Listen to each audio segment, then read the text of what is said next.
श्मशान में जब महर्षि दधीची के मांसपिंड का दाह संस्कार हो रहा था तो उनकी पत्नी अपने पति का वियोग सहन नहीं कर पाई और पास में ही स्थित विशाल पीपल वृक्ष के कोटर में 3 वर्ष के बालक को रख स्वयं चिता में बैठकर सती हो गई। इस प्रकार महर्षि दधीची और उनकी पत्नी का बलिदान हो गया, किंतु पीपल के कोटर में रखा बालक भूख प्यास से तड़प तड़प कर चिल्लाने लगा। जब कोई वस्तु नहीं मिली तो कोटर में गिरे पीपल के गोदों फल को खाकर बड़ा होने लगा।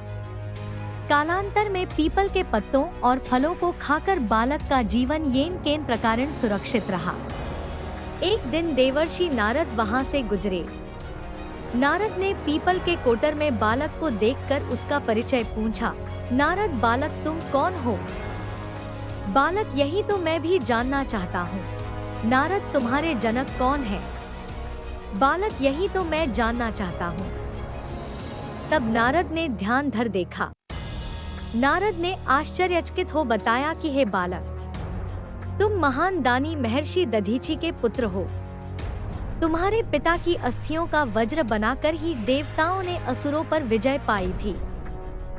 नारद ने बताया कि तुम्हारे पिता दधीची की मृत्यु मात्र 31 वर्ष की वय में ही हो गई थी। बालक, मेरे पिता की अकाल मृत्यु का कारण क्या था? नारद, तुम्हारे पिता पर शनिदेव की महादशा थी। बालक, मेरे ऊपर आई विपत्ति का कारण क्या था? नारद, शनिदेव की महादशा। इतना बताकर देवर्षि नारद ने पीपल के पत्तों और गोदों को खाकर जीने वाले बालक का नाम पिप्पलाद रखा और उसे दीक्षित किया। नारद के जाने के बाद बालक पिप्पलाद ने नारद के बताए अनुसार ब्रह्मा जी की घोर तपस्या कर उन्हें प्रसन्न किया। ब्रह्मा जी ने जब बालक पिप्पलाद से वर मांगने को कहा तो पिप्पलाद ने अपनी दृष्टि मात्र से किसी भी वस्तु को जलाने की शक्ति मांगी। ब्रह्मा जी से वरदान मिलने पर सर्वप्रथम पिप्पलाद ने शनि देव का आवाहन कर अपने सम्मुख प्रस्तुत किया और सामने पाकर आंखें खोलकर भस्म करना शुरू कर दिया। शनिदेव सशरीर जलने लगे। ब्रह्मांड में कोलाहल मच गया। सूर्यपुत्र शनि की रक्षा में सारे देव विफल हो गए। सूर्य भी अपनी आंखों के सामने अपने पुत्र को जलता हुआ देखकर ब्रह्मा जी से बचाने हेतु विनय करने लगे। अंततः ब्रह्मा जी स्वयं पिप्पलाद के सम्मुख पधारे और शनिदेव को छोड़ने की बात कही, किंतु पिप्पलाद तैयार नहीं हुए। ब्रह्मा जी ने एक के बदले 2 वरदान मांगने की बात कही।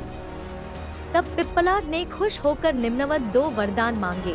1, जन्म से 5 वर्ष तक किसी भी बालक की कुंडली में शनि का स्थान नहीं होगा, जिससे कोई और बालक मेरे जैसा अनाथ न हो।